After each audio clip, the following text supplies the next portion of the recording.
What is up, fellow nerds, and welcome to Not Your Status Quo. Tonight, we're talking Agatha All Along. We're talking the Penguin. We're talking about anything we want to, just not the election.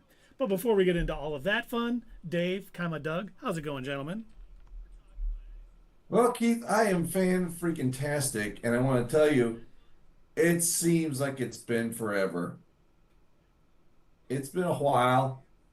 It's been over a week, right? Oh my God. Yeah, it is. And Last Monday. Oh yeah. we got some shows ending. We got another excellent, jaw-droppingly excellent episode of The Penguin. Just and I had my gigs. I had two gigs last week with Halloween. Played them both. I thought you had Kicked ass, gifts. left the footprint. What? I thought you had two gifts. Gifts? No. Well, yeah, I posted those on Facebook as well. I believe it's pronounced GIF. Jeff, sorry, I'm a boomer. I'm not. I'm Gen X. I'm kidding. I've always called it a GIF anyway. That's just how I feel about it. Anyway, so we played those two gigs, and then I got some days off and I got some sleep. And of course, over the weekend was just terrible, terrible performance by my Chicago Bears. They're just a horrible team. And then, I felt better because Keith's team got stomped as well. But The game was closer than the score. I would have rather had them win that game because we're way back. We got to, somehow overcome. But anyway, Doug just hopes they had fun. And Doug, how are you doing? Well, Dave, let me tell you, I am outstanding. Yeah, it is election day here in the United States. For those of you that if you're friends from across the pond, yeah, it's a big night, and so I have decided to celebrate with some election night beer while we get to talk about some of our favorite shows. And yeah, we had some pretty fan freaking tastic to steal your word there, Dave, episodes, and boy, I can't wait to talk about them with you too. But Keith, if you've dried off from viewing your footballer team, then I'd like to know how you're doing. Thanks, Doug. I am outstanding. Even though the weekend was wet and the wrong team won, it was still great to get out to the soon-to-be frozen tundra of Lambeau Field. And it was just an overall great weekend. It was great. I've never been there. I've been a fan for 50 years, whatever. I mean, I'm only 30. But just fantastic Okay. time. A lot of driving, a lot of things, with Halloween and then, the trip. We haven't been on for a while, so it will be good to talk about, both Agatha and the Penguin because I think there was some fine television on display between these two shows. So, what should we talk first, gentlemen? Should we go with Agatha to save the best for last, or Yes. I think so. Yes. But I do want to preempt that by saying, as you transition, I do want to say, I really enjoyed these episodes of Agatha. These might have been some of my favorite, and I liked both of them. As weird as that sounds, I truly liked both of them. so we are going to talk episode 7, Follow Me, My Friend, to Glory at the End, and episode 8, Maiden Mother Crone. You mean 8-9? Isn't that what I said? I did not. You're right, Dave. Episode 8, Follow Me, My Friend, to Glory at the End, and episode 9, Maiden Mother Crone. And now, I did enjoy both episodes. I thought 8 was better, but that's not discounting 9 in any way. I just thought, episode 8 was really the best episode of this series. They really just went all out and just chef's kiss. Thank you for all that you did. I agree. It was the best episode of the series. I still don't think it was that special. It really, just I liked it a lot more than everything else I've seen on the show. And it still, it had some moments where it was like, well, it's finally kicking into gear, but it just never got there for me. And obviously, well, we all say episode 9 was not as good as episode 8. I don't know. I liked it. I liked it a lot. As much as episode 8, though? I think I liked it a bit more. I know it sounds weird, but I mean, I got emotional watching it. What can I say? It really, it pulled my almost dead heartstrings. You know, the black hole that used to be my heart, it kind of flickered a little bit with some life. I didn't even know that was possible at this liked it. point. I know I didn't think so either. But you know, I'm sitting there and I'm watching like, oh, here we go with another flashback episode, and then I'm watching. I'm like, oh no! And then as they did the montage, which we'll talk about a little bit later, I was like, oh no, you don't come back from that. But yeah, I thoroughly enjoyed it. They definitely did not soften Agatha, No, they did not. which I was a little shocked by. I'm like, they're gonna kind of give her the old softy, and I was like, watching it like, oh my god. No, they literally could have just titled this Agatha. Did you know she's a bad guy? You mean for that episode, right? Because in the I end, mean, just in general. when she gave herself up, I thought that was cheesy. We just got a new follow. Thank you, Goaty42. If I'm saying that wrong, I do apologize, but we appreciate the follow. Nice. You know, we talk all things nerdy all the time. I also see Sierra is in the chat. Welcome, Sierra. Always a pleasure to have you. What up, Sierra? What's up? Hope you guys, if you did you watch the Agatha finale? Because, you know, while I think, well, Doug and I thought it was, I think, excellent. Dave thought it was, while it was the best episode, still not all doing that much for him. But man, I just impressed with a show I was didn't think very we needed. impressed, You know, you hear so many people like, why are they doing an Agatha show? You know, there's so many other characters they should be doing, which is true. Like Agatha probably shouldn't be, you know, one of the Right. first and foremost shows coming out, but they really did a good job in handling this character and handling, you know, this story and where it's going from here, because, you know, we knew that they wanted to do the Young Avengers. And so it's nice that we're kind of seeing the pieces falling in place in a bunch of different projects, and hopefully it comes together and, you know, they do a good job with that. But it's been good.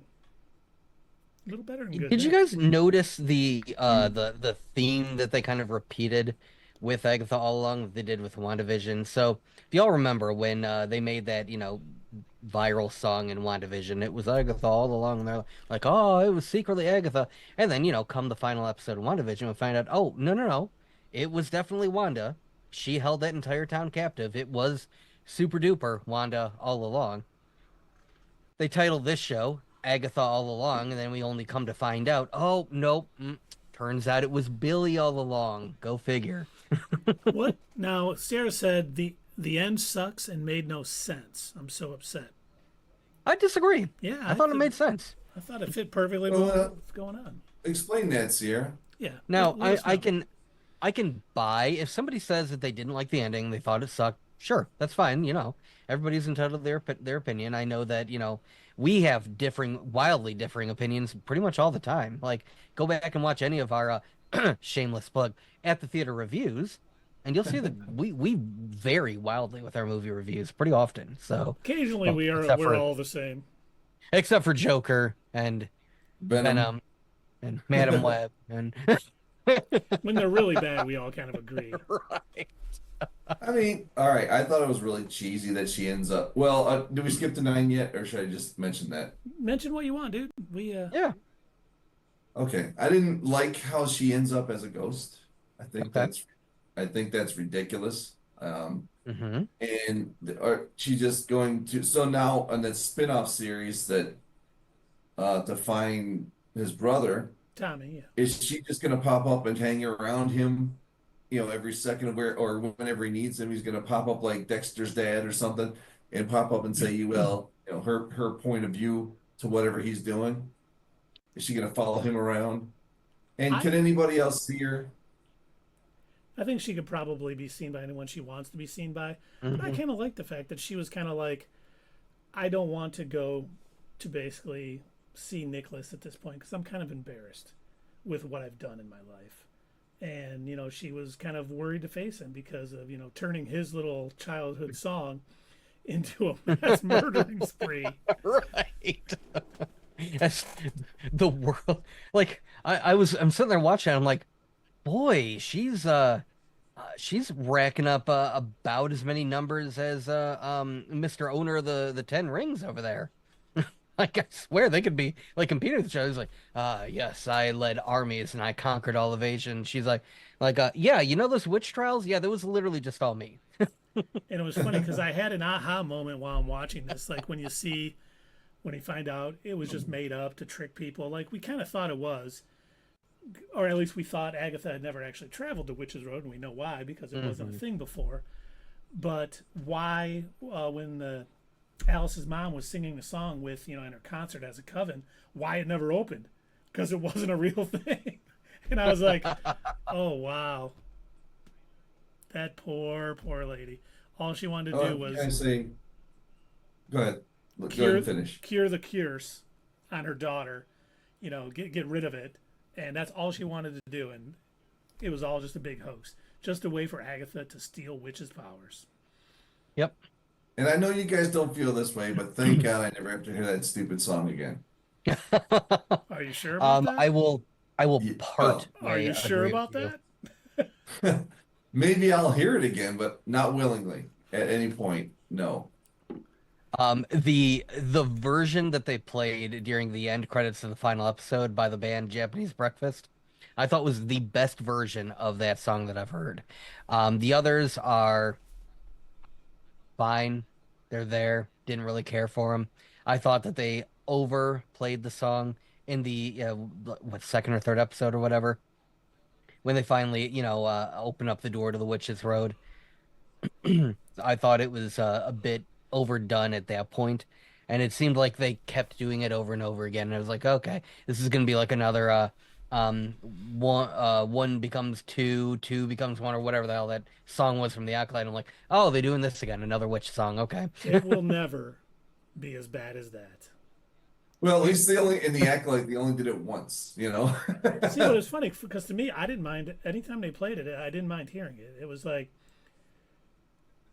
they did it a lot, but it seemed to be in fitting scenes for me. I was like, okay, they're playing it again. I didn't mind the song. It wasn't something I'm going around singing like I was Agatha All Along after that episode aired for a short time. But I'm guessing that's what they were trying to do. I think so.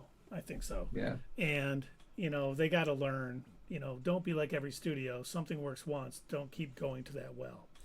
But that being They're going said, to keep going to that well. they did a good job on this.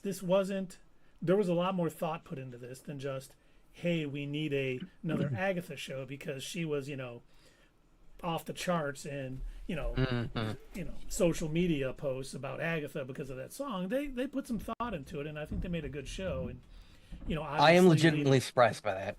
I really thought, and I know you brought this up earlier, Keith. You said we didn't really think it was going to be that amazing going into it.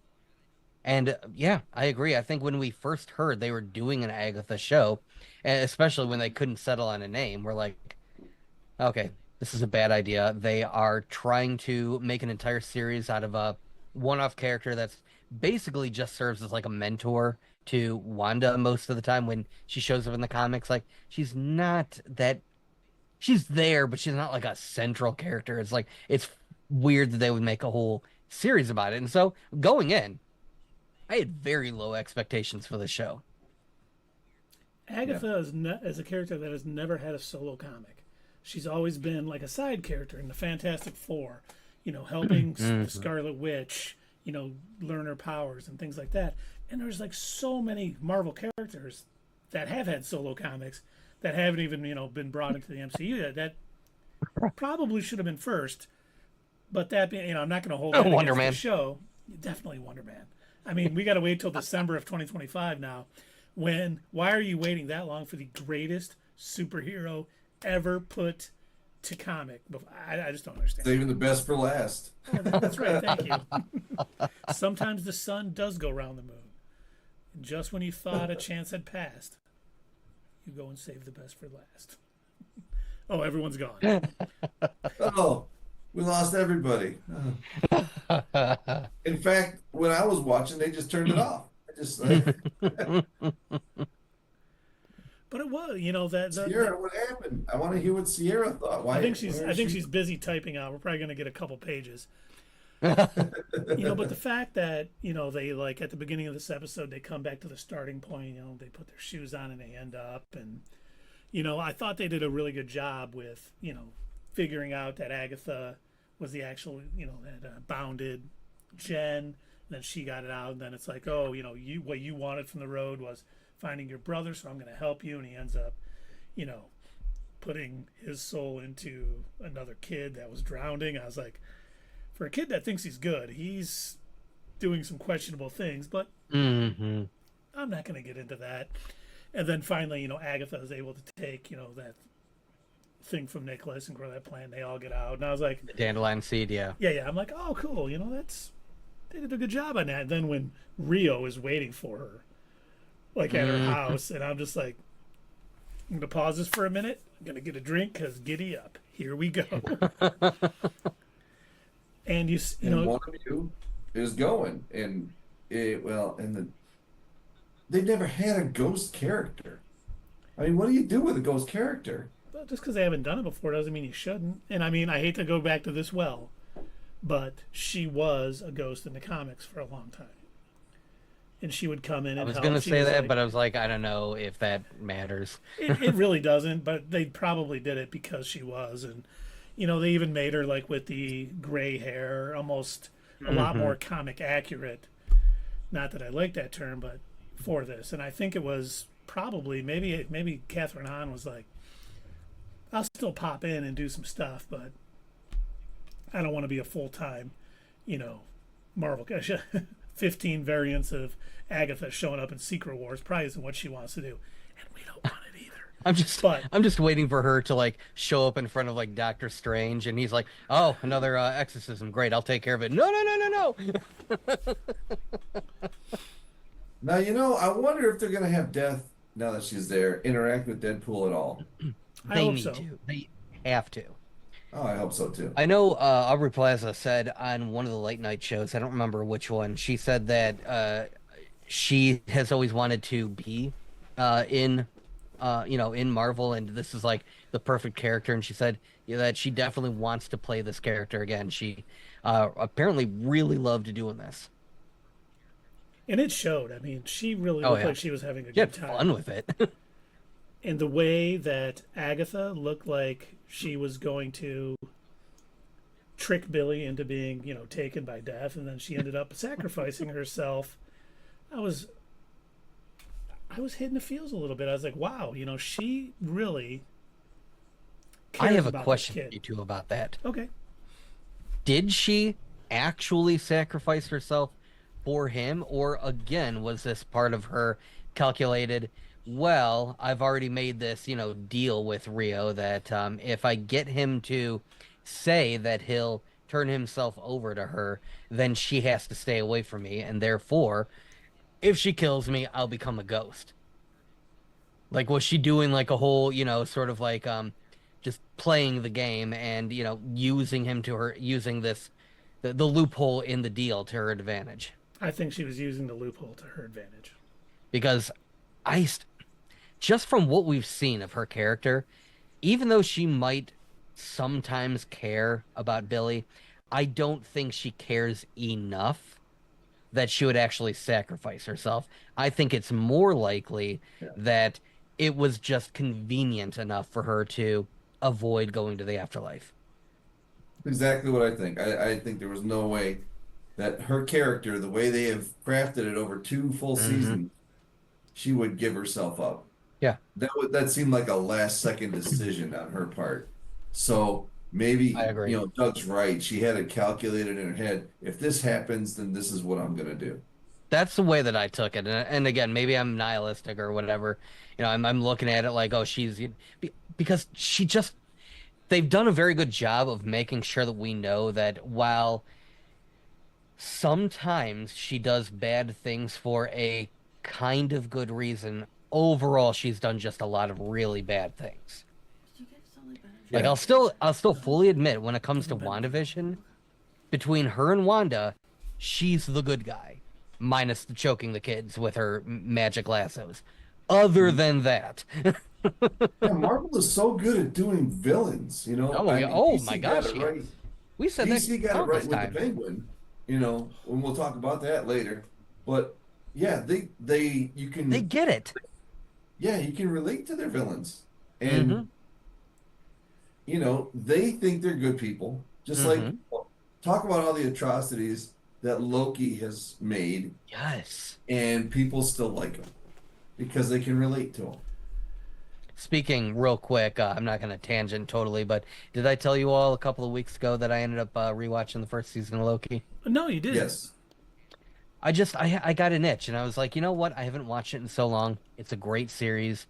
And yeah, I started watching it again. I got to the part where he was like going through his background and going through the video thing, and then when it turned out he was that famous thief that jumped out of the plane with all that money. I was like, oh, I forgot about that. Yeah, that DB But yeah, Cooper Dave, moment was you're right. Marvel Mhm. gets villains. They're really good at making complicated villains. Yeah. Yeah, they're not And just evil for evil's yeah, sake. and Agatha is, the perfect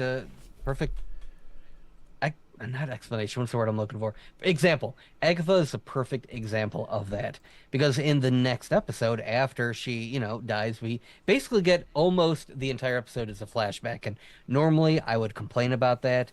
I think this was done well enough because I think it explains it. I will say that it could have been sprinkled if they would have done it Andor style and sprinkled it in pieces throughout, leading up to her atrocity. I think that would have been a better way of doing it. But I still liked the episode. The only I still reason I liked it don't for think what they it could was. have done that is because you learn pretty early on that song, the Witch's Road song, was only done to lure witches, and that would have kind of been like, well, how did that road get made? And then I think that people would have figured out that Billy, with his reality warping powers, actually created Oh, it. okay. That's true. But Fair. I do think that, part of what you said, she knew with what the deal was that she would be able to basically, Billy would be safe. And I think she did it a little bit because she was like, I see a little Nicholas in you. And, I really, Gross. that's one of the, and we learn in that next episode, that is a very soft point for her. Like, she was Yeah. not a good person, but she did love her son. And getting those 6 years still wasn't enough. She wanted more, even though death had come right when he was born to take him, and she gave him those Which 6 years. So I Okay. thought it was 13 years. I thought he was 13 when he died. He was young. I know that. I don't know if he was 13, but he was definitely on the younger side. Yeah. But I'll give this to Aubrey Plaza as Rio, aka Death.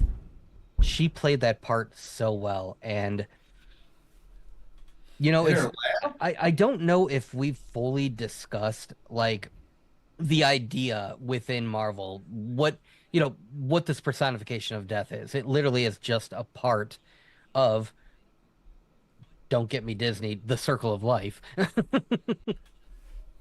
But yeah, Rio is not a bad guy. She's not an evil person. She's literally just a part of the natural order. she is a fundamental force of the universe. Yes.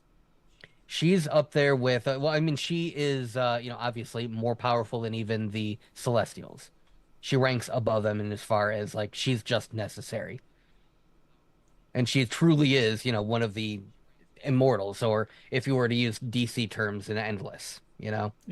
But yeah, the but the Nexus fact that, being. yes, well, even more so than that. But yes, the fact that she walked right up to Nicholas and she covered his body so he wouldn't see it. She approached him with a torch and she had you can tell that she doesn't always like to do what she has to do, but she knows that it's necessary. I mean, they even talked about that in an earlier episode when they were all around the fire, and she was like, I did my job, what I had to do. She, like, Oh, takes yeah, no yeah. joy in it. She's not like, oh, yeah, Right. here we Yes. go, people. And, I thought that I would whole... imagine after millenniums of doing that, the joy would run out, at some point. Or if you didn't enjoy it, you would get, numb to it a little bit, like another one. Mm-hmm. And I think this show kind of showed that pretty well, that things happen and the way you deal with it, and sometimes deal with it in a bad way, has its consequences. And I think Agatha's character was almost sympathetic. Yeah. When they showed those flashbacks, and you kind of saw, even though I say that while she's murdering witches by the ton, but you just kind of see that soft side to her with her son, and it makes you, like Dave was saying earlier, the villains are done right. They're not just, mindless evildoers just for the sake of it. I mean, she's evil, but she has another side to her. She's not a paper thin character, and that goes a long way. And that's, I think, helped us. I think it also helped that, before they showed us her, murder spree, there was a legitimate reason for why she did what she did. Like, it was, she had to take lives in order to essentially, I guess, make a sacrifice to death. I'll take care of these witches. I'll give you a soul if you let me keep my son. Because you notice that in that, as they progressed on, when Nicholas says, we'll do one tomorrow, let's just skip tonight. We won't kill a witch tonight. And that one night, when they don't, he all of a sudden gets a bit of a cough. Oh, mommy. And as you know, in the 16, 17, 1800s, if you get a cough, well, that's a death sentence. Yeah, death sentence right there. Yeah, you're out. that's why parents had like 7, 8 kids. 5 of them were gonna die from a cough. We still need farm workers. So, right. But yeah, so like the minute she does not take out a witch, there's Rio come to collect what's owed to her. Yep. Well, in the earlier episode too, when they were in like the studio, doing the song, when she's like, you just keep bringing me bodies or whatever, and you thought, oh, it's when she's on the Witch's Road doing this, but then you find out that it's just her. Let's go to the Witch's Road, everybody, and it just sucks all their powers out, and Rio gets to collect them all, and that was, I think well done. It wasn't something that was, some crazy twist that you were like, oh my God, I can't believe we didn't see that, but it was just executed well. And while you're watching it, you're like, all right, nice story, well done, excellent acting. Thank you guys. Thank you for doing a series that felt like a TV show, and actually, had some good writing and everything. And in some instances, it did feel like a TV show, but there were other moments where it truly felt cinematic, and I was like, oh, okay. Like, whenever they were on the Witch's Road, okay, like, super applause in the episode 8 where Rio actually knifes her way through the painted backdrop. I'm like, okay, you get bonus points for that. That was beautiful. I love the fact that she literally broke through the fourth wall in order to exit out of Billy's fake Witch's Road. And that was great. I wasn't expecting that. It sealed itself right back up. Yeah, it was amazing. I loved it. Shows how powerful she is. Right. Yeah. Which another reason why she'll totally be, into Deadpool. Which, if you've read any of the comics containing, both her and Deadpool, she is obsessed with him. He doesn't always return it. He's kind of like, oh, that's a little weird. But no, she is super into him. Because he can't die. Yeah. That's the whole attraction. You always want what you can't have. Mm-hmm. And I hope we see it. Oh, I hope so, too. I really hope so. I hope Ryan Reynolds watched this series and is like, I got to write a script now. And I'm going to write one with both Cable and Thanos and have the same guy play him in the same movie. Oh my God! If we could get a scene of Thanos like out on a dinner date with Death, and she's like, "Yeah, I'm not really feeling it." And then like Deadpool walks by outside, like yelling at somebody or something. She's like. No, he walks by in a waiter. He's a waiter. It's funny. He's got the Deadpool suit on. And an apron. Josh Brolin has confirmed that he's been in talks to return to the MCU. And everyone's like, oh, it's going to be King Thanos and Secret Wars and all that. what if it's for a Deadpool and Lady Death movie? That would be fantastic. It What if would it be. says Cable and not I mean, that? I'd be Oh, down yeah. for that too. Either or. Yeah, he was great as Cable too. I mean, He really He was. that Stand By Me kid turned out to be quite the comic book actor, and he was almost Green Lantern, Hal Jordan, but he was not. You know, I think he would have been a good Hal Jordan too. Yeah, he would have. And I really wish Sierra, if you're out there, let us know what you didn't like about the ending. We would like to discuss it with you. Yeah.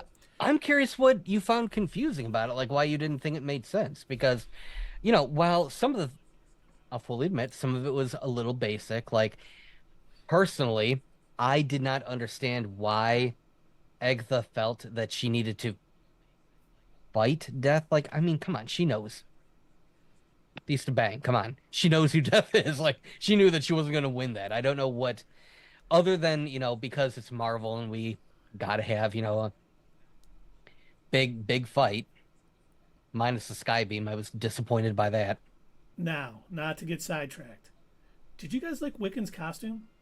I thought it was Yes. fantastic. Yes, it had the stars built in. Oh, it was good. It was a good costume. It was normally I'm not like I don't care about comic accuracy when it comes to costumes, but I kind of liked that. And if you I don't know if you guys went on Instagram to like see what went into making the costume, I didn't. but they had like a whole backstory around it too. And they said that when he was designing it using his powers, Billy thought to himself that he wanted to have both his mother's and his father's capes. So the inside is modeled after Vision's, while the outside is modeled after Wanda's. Oh wow, I did Yeah. not know that. Interesting. They thought that deep about it. That's what makes good shows when they Yeah. worry about the When they smallest details care about like the that. details. And it wasn't so much. I love learning that stuff. Yeah, yeah, and it wasn't so much that it was comic accurate, even though that was a nice touch, because sometimes it's not good to do comic accurate because it's not going to translate. Agreed. But man, when he appeared in there, I was like, that looks good. That looks really good. I was glad they went that route. And honestly, I'm looking forward to seeing the next chapter in this whole series. You know, since we know at the end, obviously they're like, hey, let's go find Tommy or whatever. And if you watch our rumor mill Imagine rundown if they said it like that. Hey, let's go look for Tommy or whatever. I don't know. What do you want to do, Yeah, kid? they're like, yeah, what are you gonna do? What are you gonna do? Hey, gotta you know, find him. kid drowned, whatever. You got a brother. Who cares? You No, want to but go find it's Tommy? funny that you- Whatever. You were you were saying like comic accurate doesn't work all the time. And you know what? They did address that in WandaVision, that Halloween night when she Oh, yeah. wakes up and she's dressed up like, you know, the comic version. That was kind of cool when they did that. I like how she's like, oh, this is whatever country they say they're from. I can't remember now. Like this is like a whatever gypsy costume or whatever, and it's like, Were they Sokovian? They weren't Sokovian, They were that's it, Sokovian, yeah. Oh, okay. Well, there it is. Going back to again, you know, kind of tacking on to the whole comic accuracy isn't always good, and just dipping our toes into Thanos one more time. One thing that I am glad they changed about Infinity War and Endgame, I'm so glad that they didn't at that point introduce death. I'm glad that they didn't go with the storyline that Thanos was just trying to impress Death, and that's why he collected all the Infinity Stones. I think it made it actually better. I like the storyline better that he had this, you know, sacred mission as he thought. That's So I'm why glad they trust the waited Russo until this brothers with point the to next two introduce us to movies. Death. Yeah, yeah. And I think it made the movies more engaging. And again, going back to what we were saying about villains, I think it made him a more like almost understanding villain. Like we got why he was doing what he was doing. It wasn't right, but we understood it from his point of view. Yeah. Let's It was see a- here. And I agree with Dave. You know, them doing subtle changes like that to make it seem Yep. like a better story. Hopefully that works out for Doomsday and Secret Wars, you know, coming up. I am worried about those feeling rushed.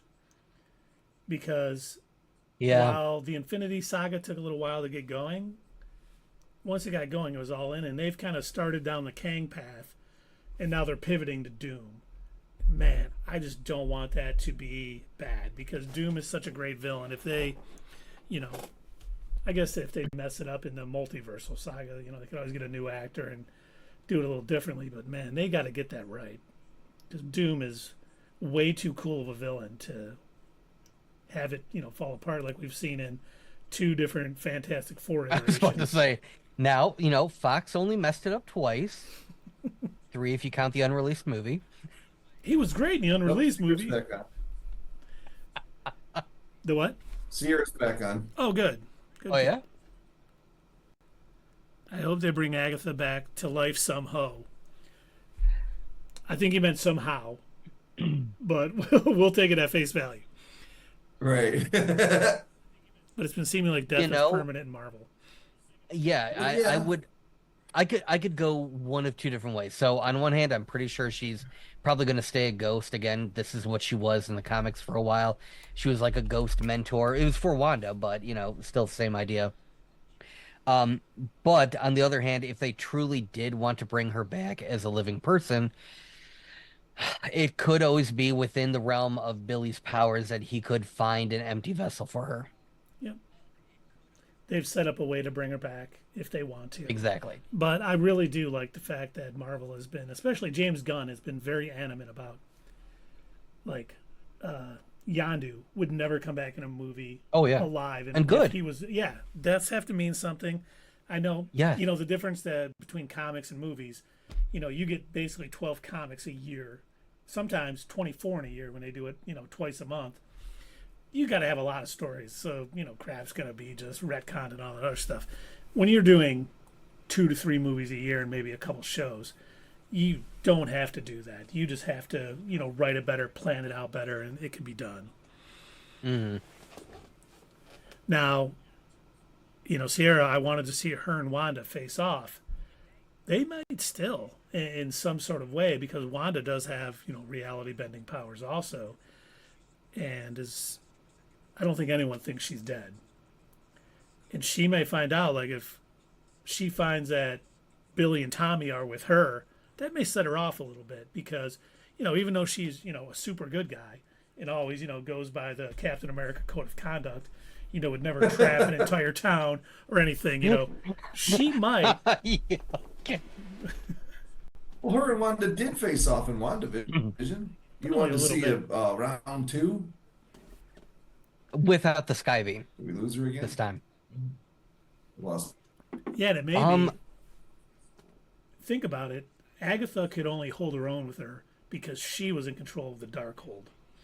Yeah. Wanda has now pretty much memorized the Darkhold, destroyed it, and I don't think Agatha would be even close to a match for her. I think Wanda also has more of an understanding of her powers now as well. Mm-hmm. Now that she knows that she can alter reality. Like, she didn't know that before. She didn't even know that she had taken control of Westview. But now that she does know what she's capable of, yeah. I mean, she kind of did it in Doctor Strange with the apple orchard, you know. Yep. Yeah. Yep, she's honing her power set. And I mean, when she attacked Karmatage, they showed her to be way OP, which is a good thing in a way. Speaking of Wanda, this entire time I have been very adamant that I think she's dead. I think she's permanently dead. I think it would be insane for Marvel to bring her back, considering everything that she did. I don't think she could be redeemed as a character. But since they brought Agatha back as a ghost, I guess I need to rescind my, assumption, because I suppose they could bring Wanda back. I don't think it would be a good idea, personally. That's my personal opinion. I mean, granted, again, they killed her off too soon, I think. But I just, at this point, considering what she's done, I don't think it would be right to bring her back. I just want to let you say we got a comment on Twitch. Lizzie Olsen 111 said, "Why would you not want Wanda back? What is wrong with you? She's the greatest character." And I just think the way they ended it, yeah, it's crazy. Thanks for the follow and the subscribe. And no, you cannot slide into my DMs, Lizzie. I'm a married man. Thank you very much. they kind of gave themselves an out. Like, she is powerful enough where she could mask her death. And I think they could go, they did that purposely so they could be like, if we don't bring her back, she's dead. If we do it, they can always, like, basically, I tricked y'all. I got reality bending powers. Y'all thought I died, but I just wanted to, go away for a bit and see what my next move is going to be. And they also had Agatha. Was she on Earth 616 when she died? Yes. Yep. There it is. They also had was it episode 9? I think it was, when Billy actually asked Agatha, he was like, so, Wanda, is she dead? And Agatha's like, yes. No. Maybe. I'm not sure. It's like, okay, I see what you're doing, Marvel. Okay, Sierra just asked, wait, can we talk about Mephisto? Always. Are they going to introduce him in the next Agatha season? Actually, we know that Mephisto is going to be introduced in the Ironheart series. He's going to be that powers up the Hood, because the Hood is like a little hoodlum, gangster type guy who gets the powers of a demon. So it's going to be, in that series, it's going to be kind of a, technology versus magic. So we know when he's coming, but I do think there is going to be room for him to be in Agatha Season 3, or Agatha Season 2, I should say, WandaVision Season 3, whatever we're going to call it, to kind of be someone who is like, you guys are stealing souls from me. Now, are you talking about, Keith, are you talking about Vision Quest? No, I think Or are Vision you talking Quest, about another season of Agatha? I do think I we're don't going think they will be. I think they're going to do what Keith said a few weeks ago and do the next step. It's like renewing a show without renewing it. You know what I mean? Because this was like a spin-off of WandaVision, and this show will have a spin-off, and Agatha will also be in that one. So that's what I think will happen. I think they're going to go with the Billy story next, and that won't be an Agatha season. It'll be a new show. It'll be like the Children's Crusade or something along those lines. But I think the Vision series is going to be separate from all this because Jac Schaeffer's not doing it. Oh, all right. And I think it's going to be more about Vision trying to find his place. And I'm hoping there's a little Wonder Man action in it. We get the Grim Reaper and stuff. And there are some rumors. I do not know how accurate they are. But over the weekend, there were some rumors that started sprinkling around saying that due to the success of Agatha, that it was potentially renewed for a second season, even because they didn't list it as a miniseries. And they put it up, for the awards, whatever, seasons or whatever they call it. Yeah, it was put in as a comedy and not as a limited series. So that definitely... Let's see. I'm not excited about that. Not a good way to introduce him. I mean, I think any way to introduce him, him coming down and basically, telling someone, you want the powers of a demon, there's obviously going to be, him needing to give something to Mephisto back. So, as long as they execute it well, I think that's all right. The series for Ironheart doesn't look good either. I didn't think it looked bad. We've only seen like a little short clip of it. And I'll give it this. The suit looks so much better than it did in Black Panther 2. And then I see that Mephisto is going to be the next big bad, maybe. I think that's a possibility. I mean, I think he'll pop up here and there. I'm guessing maybe in the television world he could be the big bad. Yeah. And she says, and then the Celestials. I don't think they're going to be bad because they don't... If I remember right from the comics, they don't necessarily always come off as bad per se. They're kind of neutral. Sometimes they do things that the humans, might affect them. And the Avengers have to come and be like, hey, please don't kill our entire planet. Like, we're worthy. Like, you can keep us alive. Yeah, they're like Galactus. They're not good or evil. They're outside of that sort of thing. Mm-hmm. But it'd be cool. Yeah, they just do what they do, whether we approve of it or not. Right, yeah. They don't care. We're insects to them. Yeah. But yeah, it would be nice to see a movie like them coming down to Earth and like, hey, Tiamat never got born. Who's at fault here? I'm going to judge you all. Please don't. I mean, look at Ego. No. Ego didn't care at all. Yeah, we were all just ants to him. He's just like, I'm just doing the convergence, and I don't care about anything else. So yeah, it's not really a big bad. It's more like I don't care about. I don't care Yeah, about. yeah. Yeah, I think, we're getting Doom as the big bad for the multiversal saga. And if there's a big bad of the next one, it might be like Apocalypse or something along those lines. Or, we could have something Right. like an Annihilation Wave, or they may not have a big bad for a little, like an overarching bad. They may have different things going on. The X-Men doing their own thing, and I'd be fine with that Avengers too. Yeah.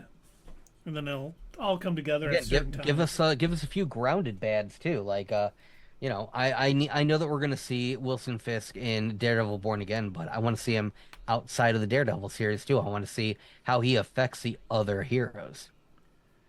We need a Spider-Man Daredevil against Kingpin. I mean, that would Yes. that Oh would well, be speaking of that, I sent you guys the thing I saw, and I hope it's not true. It was a rumor that they're talking to Chris Pratt to bring him into Spider-Man 4 as Star-Lord. And to me, that makes no sense, and it would also kill our dream of what you just mentioned. and none of the big trades have said that's even close to being. That sounds like people just, little clickbait stuff to get it. Oh wait, Star Lord's, when is he returning? Oh, Spider-Man 4. I don't think that's true. If it is, God, please don't. That is not what we need. I do want to see But Star then Lord come again, back. he's not. Yeah, I'd love him to come back. Mhm. But you think about it, he's got no superpowers. Yeah, they all died with ego. So Unfortunately, he's yeah. just a regular person now who just been, he knows how to kick ass, I guess. Yep. So he could be ground level at that point. You don't He's know. scrappy. He still has his blasters that kind of, take him out of the street level thing. He could just be blasting people to, to smithereens. And don't even get him started on the neighbors watching him mow the lawn.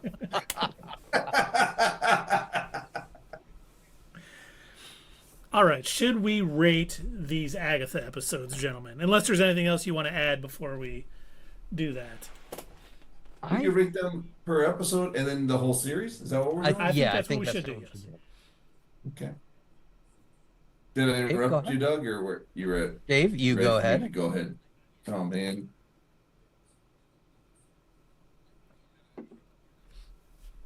Oh, did we Did he lose him? freeze?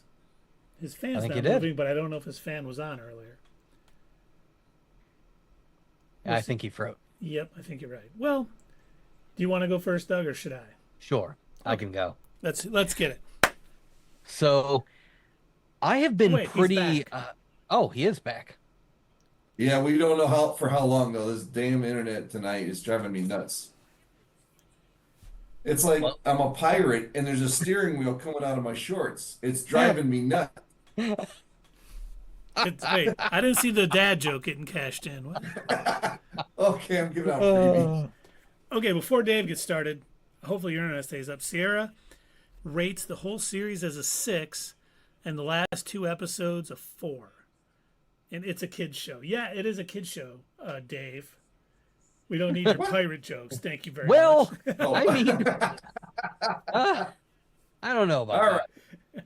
I will speak quickly just to make sure my internet doesn't go out. Well, I don't know if that'll affect it at all. But okay. Episode 8, definitely the best episode of the series. A lot happened there. I enjoyed Aubrey Plaza being back and being a major part of that show. That episode to me, the best of the season, I'm going to give that one a 7. Then episode 9 kind of stepped back for me, and when I don't know, they went when like Doug said, when they went with the flashback, I was like, oh no. But then the rest of the show, like where it ended up with her as a ghost, I didn't like. So I'm gonna give that one, like I gave everything else, a 5 the rest of the year, because I didn't absolutely hate it, but I didn't think it was really that clever either. You didn't what hate it? Absolutely. Series overall, for me, of course, because that's who's talking. Overall, I never thought that the series was made any major memorable moments for me. I didn't think it was above average on the plot.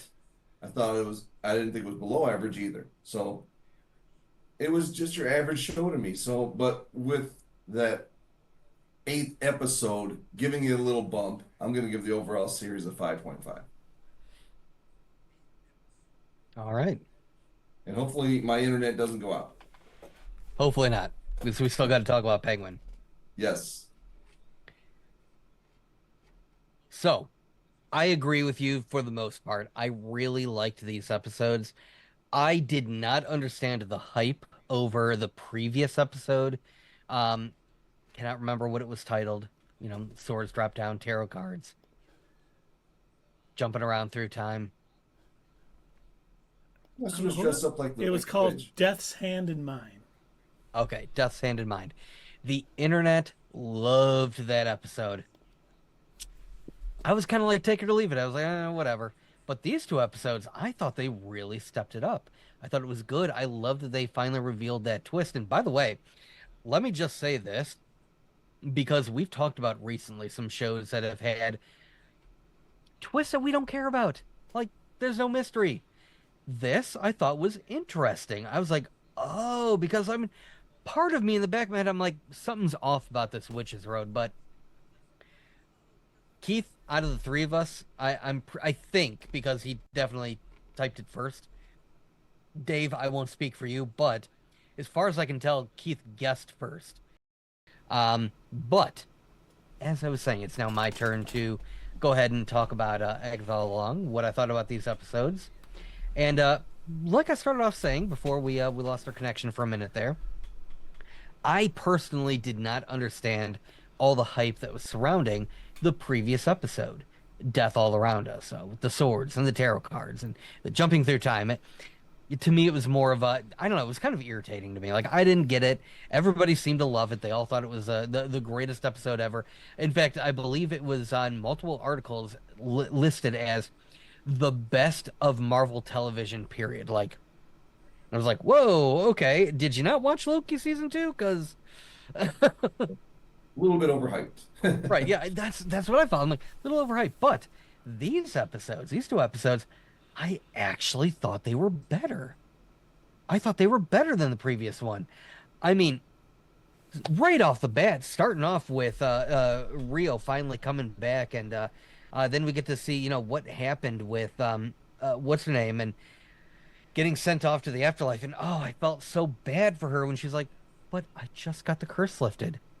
I had so much more to do. And I like how Rio put it, because again, I think this goes back to what we were talking about before. She's not a bad guy. So I loved how Rio put it. She's like, you're a protection witch, right? Yeah. You protected someone. You did your job. There you go. It's like, okay, it's time to go. And again, it just points to like who she is as the personification of death. She doesn't always like what she has to do, but she does it because it's her job. Ushers her off to the afterlife, goes about her business. But also, I think an even better part, and I know that it's so inconsequential, but I love the fact that she's so powerful, she literally cut through the Wizard of Oz backdrop, the painted backdrop, and just exits. She's like, yeah, I'm done with all this. But yeah, we find out that it turns out it wasn't Agatha all along. Well, to an extent. I'll bring that up in a minute.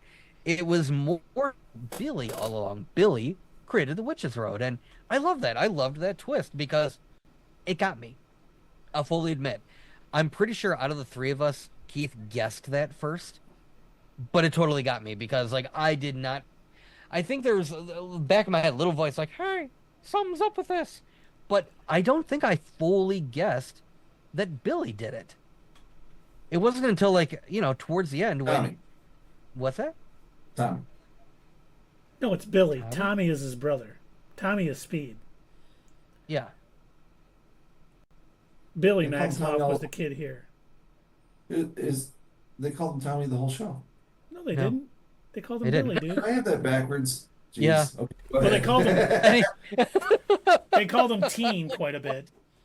Yeah. So the T with Tommy, I get. Yeah. But Sorry, go yeah, so it's Wiccan all along. There we go. That's better. ahead. But yeah, I was like, oh, okay. I thought that was a great little twist. I also like how, I thought the conveniently finding the dandelion seed in her locket. Okay, whatever. We still got to do the one more trial. Okay, fine. Got through that. I thought it was a little silly, the fight with death. She wasn't gonna win, but I thought it was fine. They didn't do a sky beam, so points for that. But then we get into that final episode, and I know that you guys didn't like it as much as I did, but I really liked it. At first, when I saw that they were doing a flashback, I was, ugh, not this again. Come on, guys. Don't give me an entire flashback episode. But the way that they presented it, the fact that they showed us how the Witch's Road was invented, like I kind of assumed that it was mostly, that Agatha mostly used it as a means to collect people's powers. And I think like we were kind of like guessing back and forth. Yeah, she probably never actually walked the Witch's Road. But then we come to find out in this episode that it's because it never existed. And I love that we could see that evolution of the song. Down the winding road becomes down the witch's road, and it was a sweet moment. Again, we get more information about who Agatha is as a person. We also find out more about death, and I thought it was almost a heartbreaking moment to me. It really was when she came to collect Nicholas. It's like I know that she has to do it, but oh dude, it sucked. It really sucked. And then, in her just, I guess, anger and depression and sadness, we get to see the full extent of Agatha's just evil villainousness. The fact that she, like, over centuries just kept this whole, like, Witch's Road thing, like, yeah, I can lead you to the Witch's Road. And then just like you saw the costume changes and spinning around, and she's, gradually killing more and more and more. And it's like, I thought it was good. I thought the cinematography was phenomenal. And so that's what I was saying earlier when I said that I thought this was shot so well. That's what I meant. Like this episode almost in particular. It felt like such a difference because everything else it felt you could see it was on a set, obviously. Matte backdrop and everything. This, it was open. It was like, out in the open. It was out at fields, towns, everything like that. It felt more real, I guess. I don't know another way to put it, but I really liked the way that it was shot better, and the story got me emotionally. So, I'm going to give episode 8, I'm going to give that a 7, and I'm going to give episode 9 a 7.5. And then overall, for the entire season, because I'll fully admit this, it was fine, but the series didn't grab me the way that the other Marvel series did. That Loki mostly did. I thought Loki was much better. I thought Loki season 2, I thought WandaVision was much better. And this, for the most part, most of these episodes were kind of, they were okay. But I think I'm gonna give this a series of overall a 6.5. Okay. I think if they would have spent a bit more time, it could have been better. It had potential to be even better, especially after seeing what we did. And I definitely do think the last 2 episodes were the best 2 episodes of the series. I definitely liked 8 a lot more than I liked 9. I won't say a lot more. I thought 8 was better than 9, but I thought they both were very, very good at what they did. We really got a tremendous episode in episode 8. Them finishing the Witch's Road, the fight with death, seeing Wiccan come in his, actual costume to help, and all the things that went on with that, and just hearing, Aubrey Plaza's cackle as death just, made that tremendous to me. And then, episode 9, which even though I didn't like it as much as 8, it was still really well done. And like you said, it stopped having the sets like that, and it looked more like real life, and I understand what you're saying. Where everything else, Mm-hmm. which now makes sense, felt like a creation of some type because it was from Wiccan. This was more open, and I enjoyed the backstory and hearing about the whole Witches Road song, see its progression and how it came to be, and it was just Agatha trying to steal powers, basically using that song to steal powers, and the thought that she had completed the road before, and all that goes with that, and the heartbreak with her losing her son, when she had it. Oh, you got to give me time. You got to give me time, and okay, I'll give you some time. And when you see him coughing and laying down, and you just see the torch lit, I was like, oh, It got me. me too. I felt it right in the feels. I was like, okay. And the only reason I think 8 was better than 9, because 9 was great, kind of at the end. We're back in the I shouldn't say at the end, but back when they're in the present time, it felt like a post-credit scene to me. And I do love post-credit scenes, but it just felt like, okay, what are we doing next? Yada, yada. Yeah, a little bit tacked on. But it was still good. So I'm going to give episode 8 an 8.2. I'm going to give episode 9 a 7.8.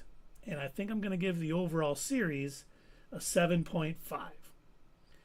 I did enjoy it for the most part. I thought they did a great job landing the ending, which isn't always easy to do. And it made me want to see, what's next for this series. It went from WandaVision to Agatha All Along. And it looks like we're going to get, a Hunt for Tommy series, which we had heard rumored before. And I'm now for it. I'm like, all right. I think Joe Locke did a fantastic. I thought all the acting was great. Don't get me wrong. Everyone on the show, I think, did a really good job. And I think the writing was good. And I think that's what made this series more than anything else. But I didn't think Joe Locke was going to do a good job. And I don't know why I thought that.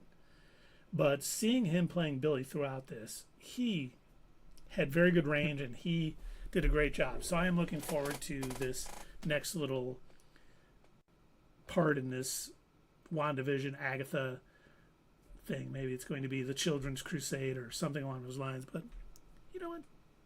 Would I rather have a Nova series? Yes. But this is what we're getting. So, hey, at least it kept me entertained for 8 weeks. If anyone's still out in the chat, let us know what you thought. Obviously, YouTube is down. Doesn't come back up that easy, so. But we're back up on Twitch. I'll mold these and put them back up on, YouTube tomorrow. But are we ready to talk that other show? That other small show that's doing all right. Let's talk The Penguin, episode 7, Top Hat. We're not going to go to the end right away on this episode because You're not. Because it was too explosive? yes. And then we just It really bombed? seeing young Oz kill his brothers and be so absolutely nonchalant about it.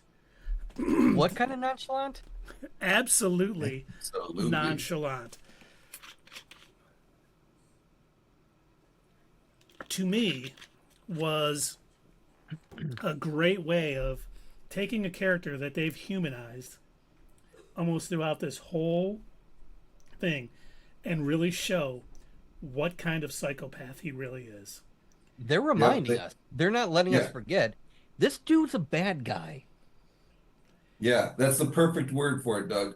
They reminded you that, all right, you're bonding with this guy, but let us remind you, he is not a good person. That was just well put.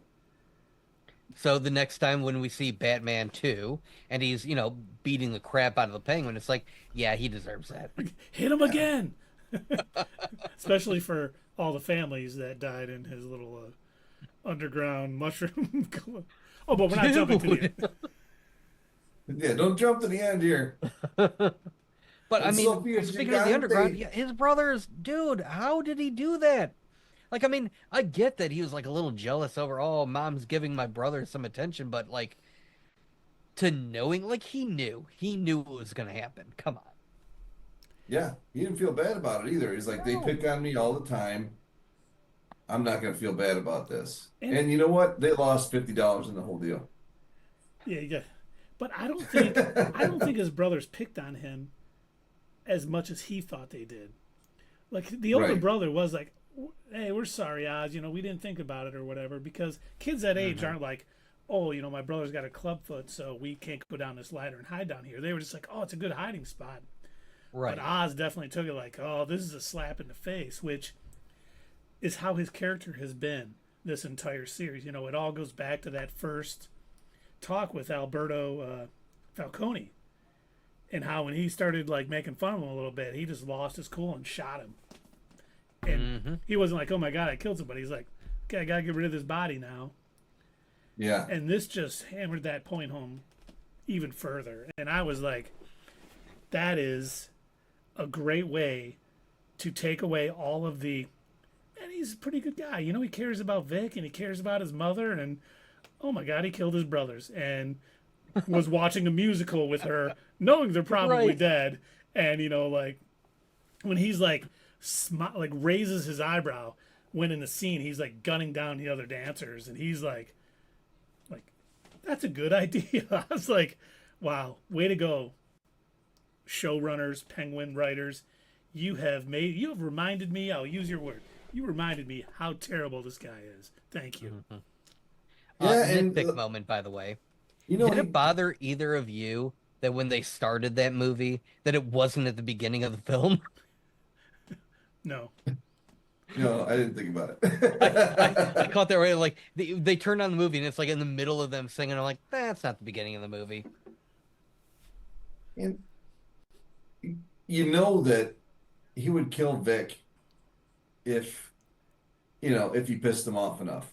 We've been sitting there giving him credit for bonding with him, but that opening series of scenes at this show just reminds you that if he felt like he slighted him, he would kill him.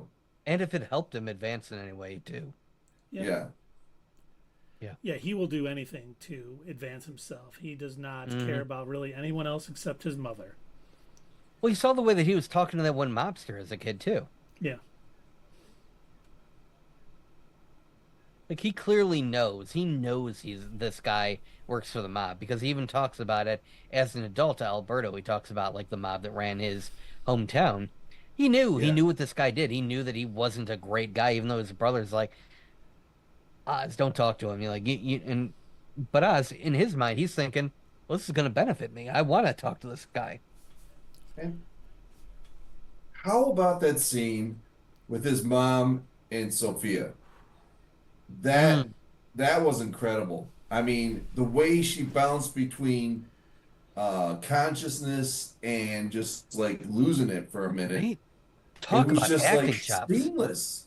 Yeah, and the way that we keep raving over her, but Kristen Milioti in that scene, she like what did we hear last week that she is Sophia Gigante. And she knew how to make a scene as that character. She did it again right there. I'd She say knew what she would be doing. she surpassed her comic book version. Oh, She's Oh, better yeah. than that. tenfold. Yes. Incredible. Incredible acting. And then, I mean, she slaps her and she's just like, all right, it's fine because she's out of her mind right now. She doesn't know what's going Yeah. on. I'm going to let it slide. And just the way she But was you know what? talking to her early on too, like, "Oh, he's always 2 steps ahead of everybody, and you don't know what's going on," and just badmouthed her. And like Sophia was kind of shocked at first, and then like interested, like, okay, you know what? I'm learning a lot here. She's gonna give me a lot of information that she doesn't know she's giving me now. Even Yeah. though I don't know if she did, but that was, we got that scene between Sophia and Penguin's mom.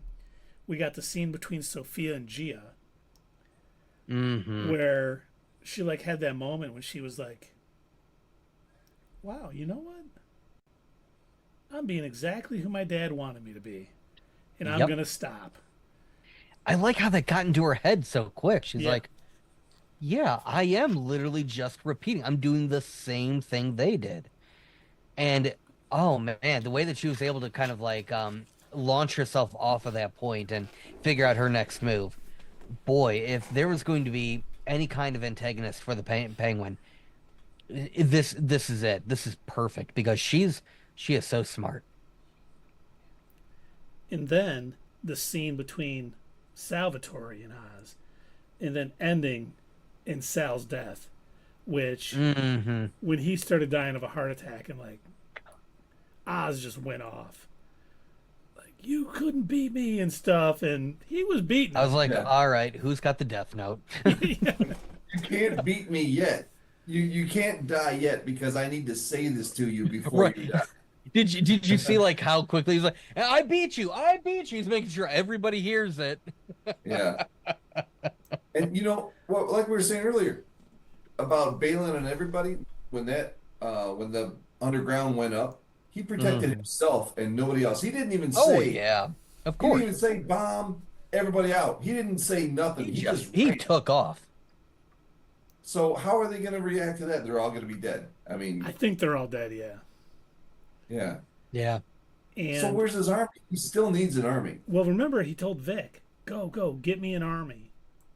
So I wonder if Vic is going to come back with some people to help him, next week or whatever. Because obviously, he got knocked out by that guy at the end of the episode when he finally came out from the trolley, from underground. So is he working for Sophia or is it another, group that wants him? Is The triad or is he being taken by the something like that. triads or something? I was like, this show just never ceases to amaze me with the great performances, the great writing, and just the great, story that we're getting. And they're telling it like like we were talking about Agatha All Along, and it finally feeling like a TV show. They got that down on this show. This is definitely a TV show. They know when to hype up the story and to bring it back down Yes. and to leave you on a cliffhanger on every episode. That is definitely something they're still trying to figure out at Marvel for sure. The fact that a lot of their other series feel almost more like movies that they've cut up. Where's the good part to cut this one? Oh, right here. Good.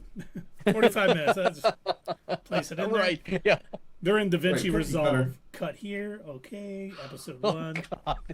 I And don't know if okay. right when he's about to say something, there's a cliffhanger. No, no, Right. no. God, but No, Oz's they're speech, too, to They're- Maroni's dead body. Oh, Colin Farrell. everything. He is way too good at this. And it's still funny. You see him talk like at the end of the episode, talking about stuff, and he sounds nothing like how he is so How's he doing that immersed in voice? this character. It's beyond me. He is just a fantastic actor.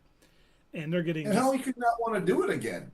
He said he was done. I wonder if he was just saying that to throw people off. So like when we get the finale next week, and it looks like leading into Batman 2, they'll be like, oh, he kind of tricked us a little bit because, or he's saying it to, hey, you want me to come back for Batman 2? You're going to give me a pay raise because I got to put that, 3 hours worth of makeup on every day. But if he doesn't come back, we will all be at a loss. I'll be saddened and a little disappointed. I'll understand due to like the amount of time and effort it takes for the makeup, but at the same time, like they put so much effort into creating this character and making me understand him and then totally get why he's a bad guy. Now it's like I need to see him, basically being the new mob boss of Gotham, going back to owning the Iceberg Lounge, sometimes working with Batman when it benefits him, but doing his crimes. Always doing the crimes. And I wonder, they've set up a good, thing because everyone he promises something, they realize that he will turn on them the second it benefits him more. Like all those people down in the trolley station were like, he came down with Sal and they all like planned it out and turned on him and, got him the upper hand and we're like, we're all in this together. We believe in you, Oz. And the second he could do something to help them, he bailed and saved himself only. Yep. So, Sal knows it, knew it, R.I.P. Sophia knows it. Everyone who's dealt with him on any sort of level knows what kind of person he is. And he's going to have to use his power and influence to keep people, as his cronies, where his little speeches to get everyone, with him aren't going to work for much longer. Yeah. Because eventually that's going to run out. Yep. Yeah, I was wondering, like, he just got everybody on board and then he bailed on them. But anybody who saw what he did is probably dead. So he's still got that going for him. Yeah. None of the leaders of those families or the triad none of those leaders were down there when that happened. Yeah, and of course, if we do see scenes with him talking to like the triad boss or that Sullivan kid, he's gonna be telling they came down and bombed us. I wasn't there at the time, or blah blah blah. I walked in and all heck was breaking loose. Someone turned us in, gave away our position. He's not gonna be like, hey, they put a bomb in there and I got myself out. I don't know what happened to everybody else. He's gonna spin it. Totally my fault. Like, yeah, someone turned on us and we got to get them and get even with them. It's, I have no doubts. Like, I was worried about Agatha sticking the landing. I was like, are they going to be able to do a good job with this? I have zero doubts that we are going to get a fantastic ending to this series next week. And I cannot wait for it. I hope it's, each of these episodes have been about 45, 50 minutes. I would be happy if it was 2 hours. I mean, that'd be great. Give me more time with it because I'm going to miss these characters. They've done such a phenomenal job of just letting us explore every facet of them. And I love the fact that there's so much in this series revolving not just around, like I'm a bad guy doing bad guy things, but the fact that one of the key elements of Batman villains is their mental well-being. The fact that most of them go to Arkham is because most of them have mental issues. I believe the term you're looking for is criminally insane. That too. These are all just personalities of Bruce Wayne. Oh God, that would let that be like the last final. Like DC has decided we're never going to make a Batman comic again. We zoom out. Bruce Wayne has been inside Arkham since he was a child because he wasn't able to deal with his parents. He's invented all of these.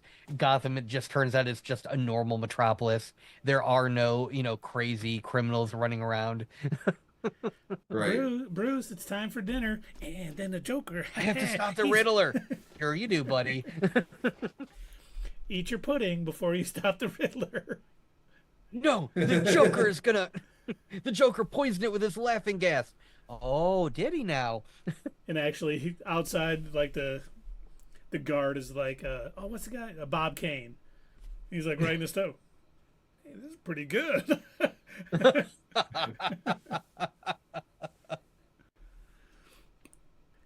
And it's one thing,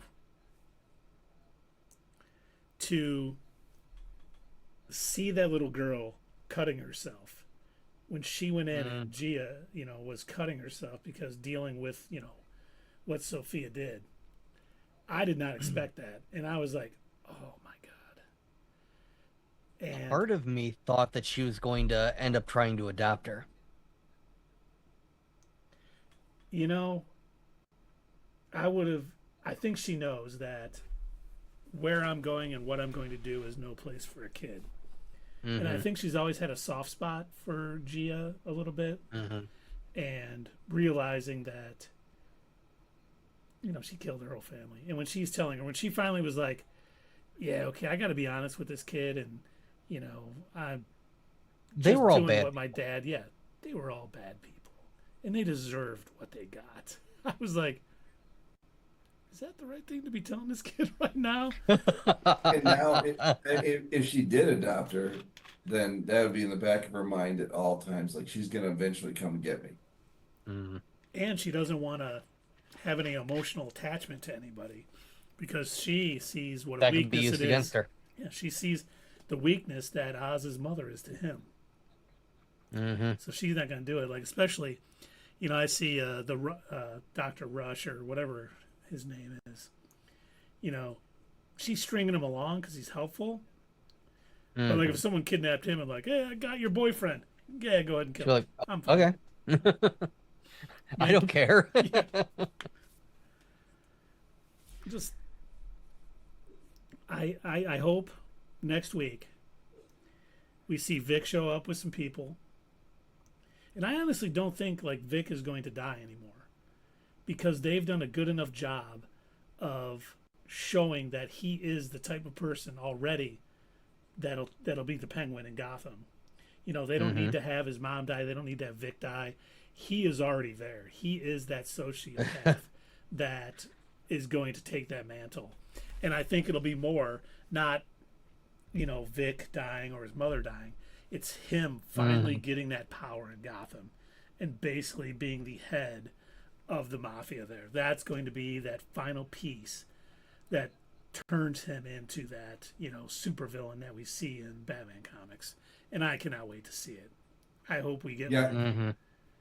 I think if Vic was gonna die, it was gonna be this episode, after Sophia showed up. And since he didn't, when he got him up and he woke up, I was like, oh yeah, he's gonna be fine. yep. Yeah, I honestly thought when he walked in and he was there, he was going to be dead. Mhm. And so, yeah, him being alive, I think we're going to see him stay alive throughout this series and maybe even be in, the Batman Part 2 and maybe be one of his, lead guys. And unfortunately, he's probably going to get a thorough whooping by Batman at some point. So he doesn't know what he's in for. That's not going to be fun. He hasn't even mentioned Batman once. Vic hasn't, so doesn't even know Batman Nobody exists. has. It's I Right? think maybe they mentioned him like on the news at one point in one of the episodes, but They haven't even said otherwise, the like Bat, he hasn't come up at all. Yeah, which is awesome because they I'm they know glad. that Yeah, he's not needed in this. their And if product is good enough where they don't have to attach it like that. this is probably one of the best examples of the fact that you can do, not always recommended, but if you're going to do it, you can do a villain-centric story right. This is a good way to Craven. do it. Craven, probably not going to be good. Morbius, super not good. You're right. Joker, Ali Dula, ala quad, whatever, terrible. You're right, Doug. Craven's not going to be good. It's going to be great. It's going to surpass all of our expectations. It's going to be a $3 Uh, billion movie. I keep going back and forth, and I'm like, because Keith and I were gonna miss our company holiday party to go see Craven. I keep wondering, are we making the wrong move? What's gonna be worse? So, Probably you're not going to win all those prizes at the theater. so please, everybody, make sure you watch our at the theater spoiler-free review of Craven because we're missing out on a holiday party for you. We are taking a double bullet. We have to Yeah, see Craven. We have to see a Sony Spider-Man villain movie, and we're missing our Christmas party. What day is that? the December 12th, I 12th. think. Yep. Yeah. December 12th? Oh man, that's a busy weekend for me. Holy crap. Hopefully not too busy. Oh no, you can't make it. Ah, No, I gee can. whiz. Yeah, oh, you know what? I can't make it. Darn it. So that means Are I'm you? doing that on the 12th, and I have a gig on the 13th, 14th, and 15th. Oh wow. I thought you were gonna say you're washing your hair on Thursday. I might. I might have to. Oh, and that following Monday, the Bears run Monday Night Football. So Mm. exciting.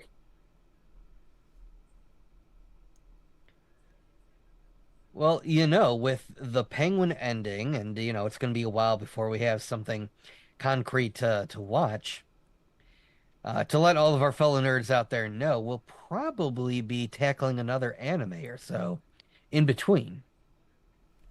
Wieners, they call So if you're into that, if you liked our breakdown of Death Note and of Cowboy Bebop, then yeah, stay tuned because we'll probably be doing a little bit more of that. while we're waiting for a next, comic book related item to come out. Yeah, we got a few things coming out in December with Creature Commandos and Skeleton Crew. I almost called it Skeleton Key. That was kind of weird. But yeah, we're gonna be back in our anime and doing some fun stuff. So make sure you tune in. But should we rate this episode of The Penguin? Yes. Dave, you want to start? Sure, I'll start before my internet goes out. Once again, TV excellence.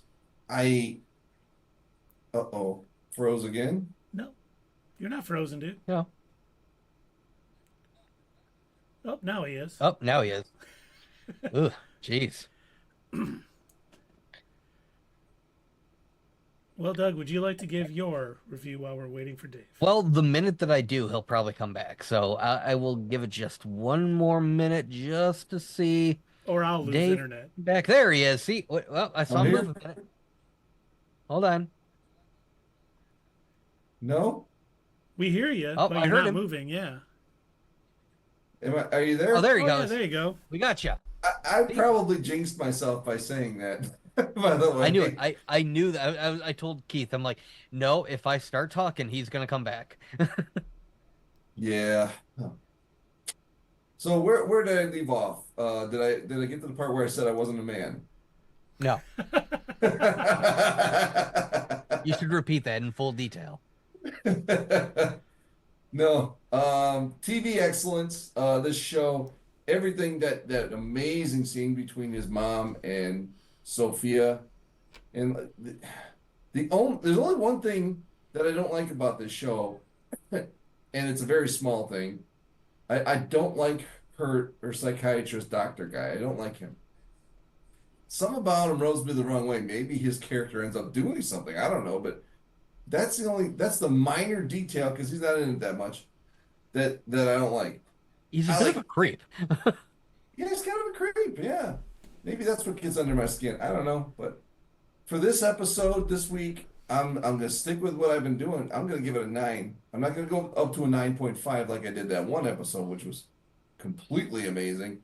But this is definitely creating a new standard in TV.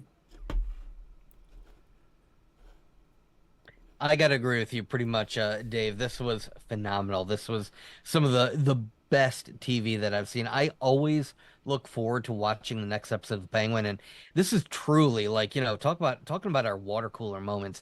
Every time an episode ends, I'm sitting there like, is it Sunday yet? I need to know, because what we were talking about before, they are making a show and they know when it's like, okay, this is a good height. This is a perfect time to end it, and we're going to give them the ultimate cliffhanger and make them want to see more.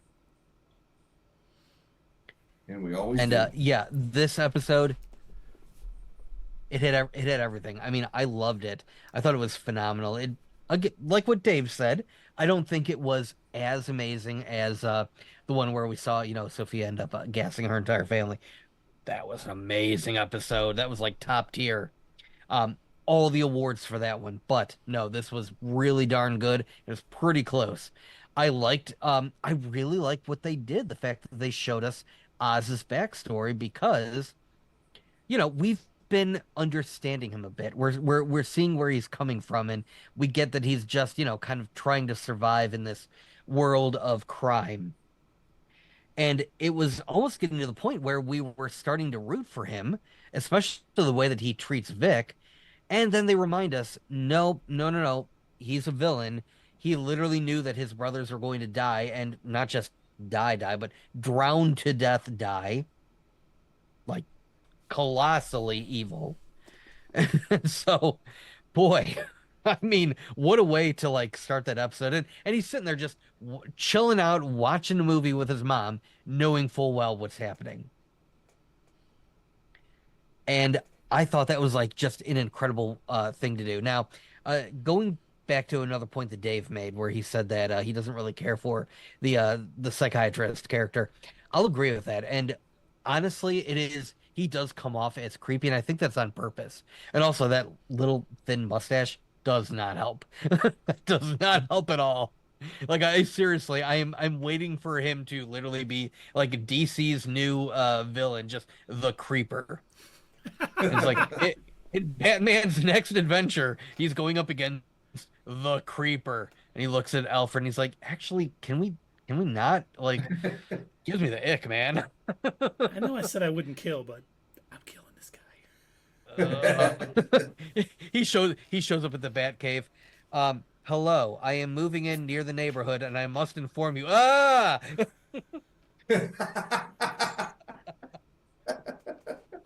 He's a registered sex Drives away in his with van, you know.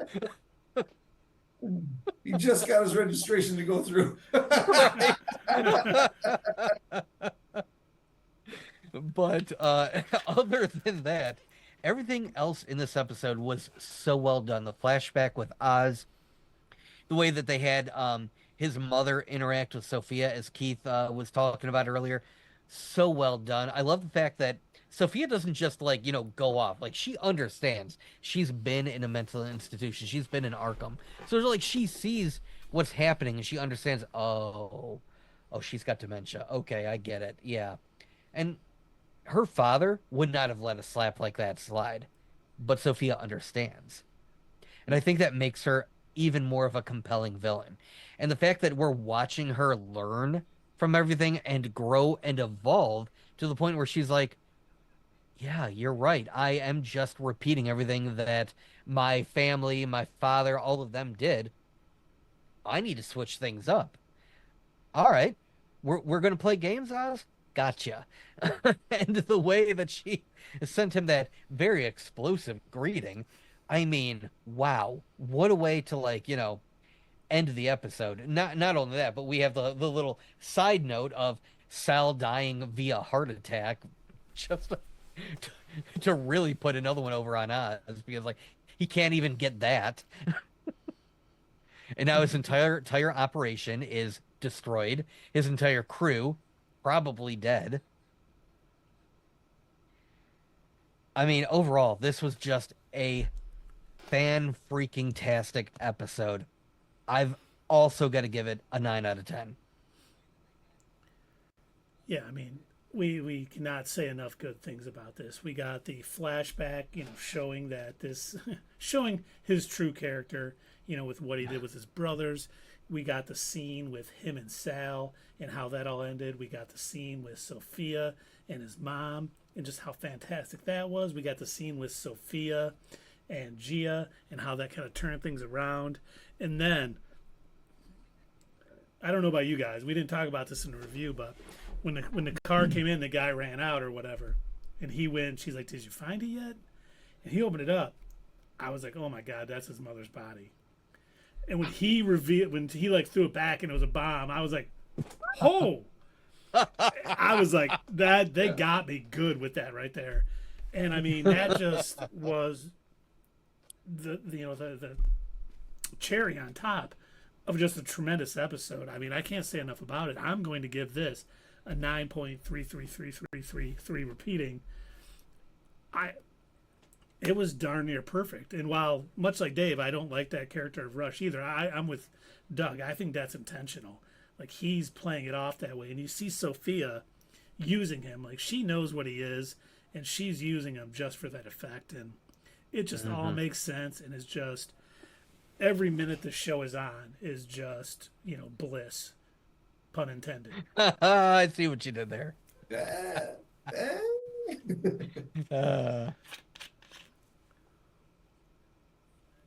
But if anyone's out, in the chat, let us know what you guys thought if you watched it. I mean, if you're not watching this, if anyone's listening to us right now and you're not watching The Penguin, binge all 7 episodes that are out before the finale next week because you have to watch it. Because it's so good. When it comes to us reviewing these shows, a lot of times I'm not entirely sure how many people are watching them week to week like we do. And we do it a lot of time, for the channel. I think some of these shows, I would probably be like, a good chunk of my friends out there, they haven't seen Agatha yet. because they're waiting for all the episodes to drop and then they want to binge it all. They're so used to what you can do on Netflix and some other streaming services, binging an entire show, like in the course of a weekend, that they don't actually want to watch a series week by week by week. And so Yeah. when I'm like, hey, have you been watching so and so? No, I haven't gotten around to it yet. Hey, are you, checking out Not Your Status Quo? We're talking all about it. No, because I'm not caught up on the episodes. Do yourself a favor. Start, keeping your eye out for this stuff, because the fact that you are missing out on the Penguin right now, if you haven't seen it, please go check it out. Yeah, It's do so good. yourself a favor. And, Really? Yeah, and with Agatha, like you're talking about, I think if somebody binged that, it might seem a little repetitive. Yeah. I almost So, don't think that you should binge that. right, you should probably watch that show week to week. Yeah. It's funny because that show did much like Andor. Andor started out, its ratings were okay, solid, and word of mouth kept going up. And I'd like to see. I haven't seen the Penguins' ratings lately, but anyone I know who's watching it loves it. Like when we were in Green Bay this weekend, 3 of the 4 of us that went have watched it, and the 4th guy was like, "I was thinking about," and we're all like, "Just watch it. Don't think about it. Just watch it." And he's gonna love it too. Nobody, I don't know any, well, except for that one guy on Twitter and YouTube. I can't remember his name. Den of Nerds or whatever. Who's like, the Penguin's boring. He's the only person I've seen that says anything negative about this show. It's, you definitely want to watch it before the finale and get caught up before someone spoils it for you, and then it takes that joy, a little bit of joy out of watching it. It's worth every moment you'll spend watching it. Oh, yeah. Yeah, I have talked to my brother every week, and he's a big comic book geek like we are. And I'm like, have you watched The Penguin yet? And he doesn't have Max, so he doesn't have the option. I feel bad because he, I think Batman was his favorite character growing up, and so of course he knows The Penguin. Of course he knows their new post 1995 spin on The Penguin, and I know he would love this show. Definitely. Yeah, I think anyone, even if you like mob shows and you're not a big like DC Comics guy, I think you would like this show because while they reference the Batman a little bit, it's not integral to understand the story that they're telling. So, is this week the first time they referred to him as the Penguin? No, they have in other things, but it's been more of a. I mean, they called him that in the Batman, but as far as the series goes, they've referred to him as that. But he doesn't like it. Like it's almost an insult.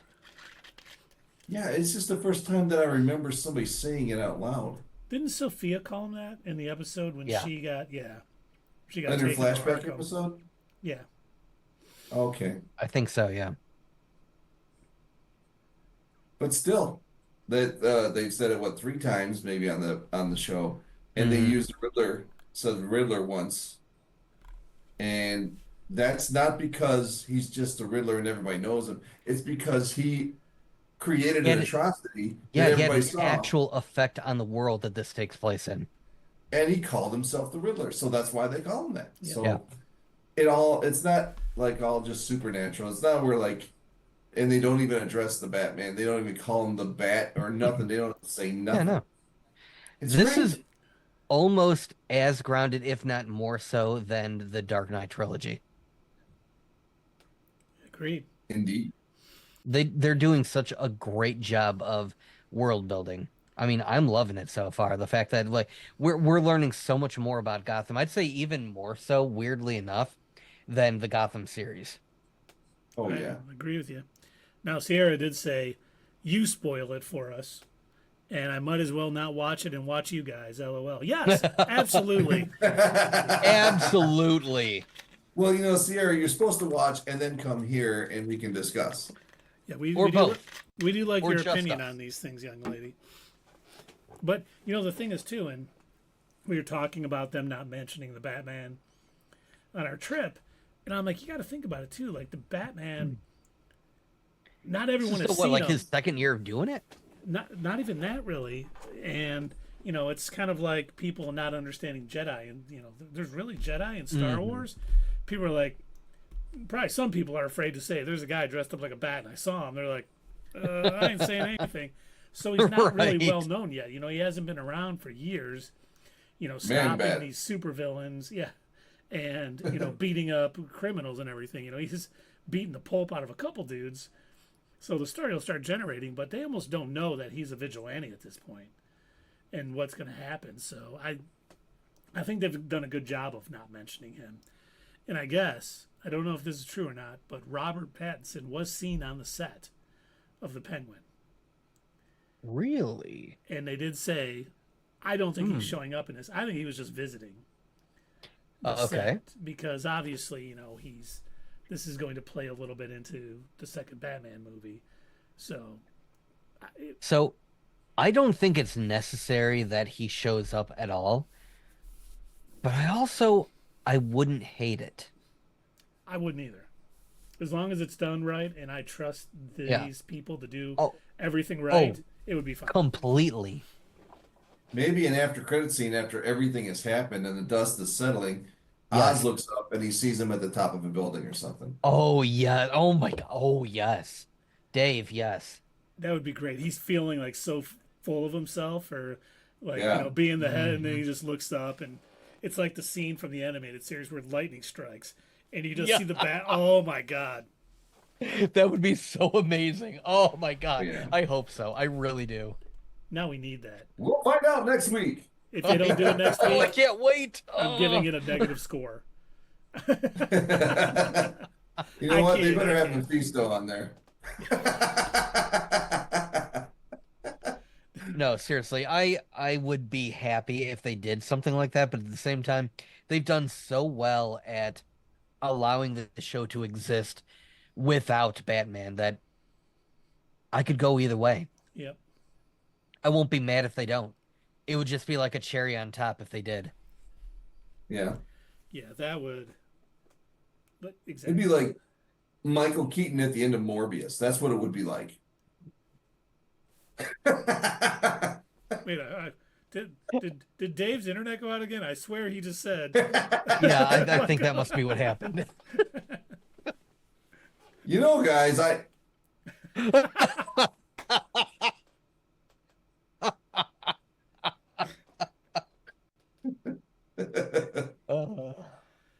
Fantastic. Well done, sir.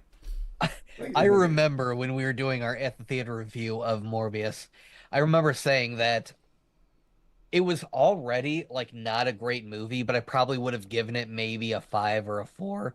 But that end credit scene was so bad. It was so like it was painful to watch. And the fact that it's like I felt like Godfather. Look at them massacred my boy. I felt like that scene was happening as I'm watching this. I'm like, no, what are you doing? That's not how any of this works. And that made it worse. Like I was ready. I'm like, this is a 1. This is a terrible. This end credit scene ruined the rest. Like any redeemable quality of this movie, this end credit scene killed it. I think. What did you give that movie? I don't remember. Gosh, you know what? Everybody go ahead and go watch our at the theater review. Let us know in the comments what I rated it because I don't remember. Well, whatever I rated it, I'm going to change it now to a 2. That might even be too high. Terrible. That's probably even too high. Yeah, Morbius is awful. I'm going to stick with a 5. Man, I'm going to say this right here now. Madam Web was better than Morbius. I've taken too much crap over the years to lower my rating on it now. Yeah, we'd give you more crap if you did. To be fair, Keith is most of the one giving you crap on that. That's true. Yeah, but he was my hype man when I worked at AOD, so pendulum swinging both ways. I guess so. Well, should we find somebody to raid? Yeah. I think that would be a good idea. Because Dr. I'll tell Detroit you is who I out. got. I was about What? to say that. Yeah, He's out. never on. I know. I have not seen him online in forever. Wow. Rate him. We got to rate him.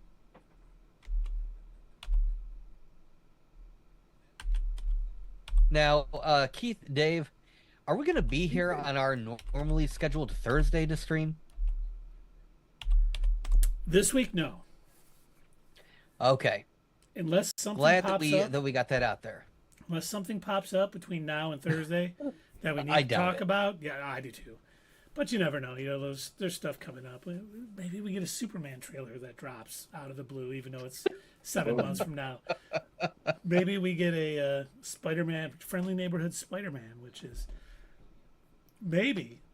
Here's the actual one that could actually happen. What if we get a What If Season 3 trailer we want to talk about? I could get online for an hour Yeah. and talk about it. Once again, Sure. we're not planning on being here Thursday, but if something crazy happens, we will just. Sierra said, dude, just admit Morbius is your fave. All right, now I'm getting it from my kid too. All right. That's pretty bad. But we Well, I know what to get you for the holidays, Dave. Yeah, steel a new book. simple bag. Steel book. Steel book, steel book. Give me the Morbius omnibus. Oh God, that would be better though. That would be like that's Probably this thing. he's actually better in the comics. Much better in the comics. But hey, thanks everybody for coming out. Like Doug said, we will not be here Thursday. We will be back next Monday to talk the series finale of The Penguin. And then we'll be going back to a little anime for beginners to watch. I believe Erased is what we decided on. And that may change, but probably not. And we'll see y'all Monday. Thanks everybody for coming out. We're going to raid Dr. Detroit now. Stay tuned.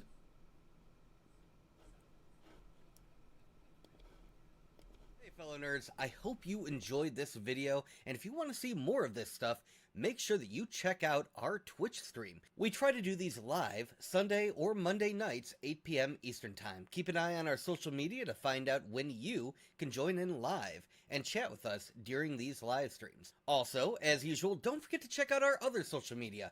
Add us at Twitter, comment down below, and we'll see you next time right here on Not Your Status Quo.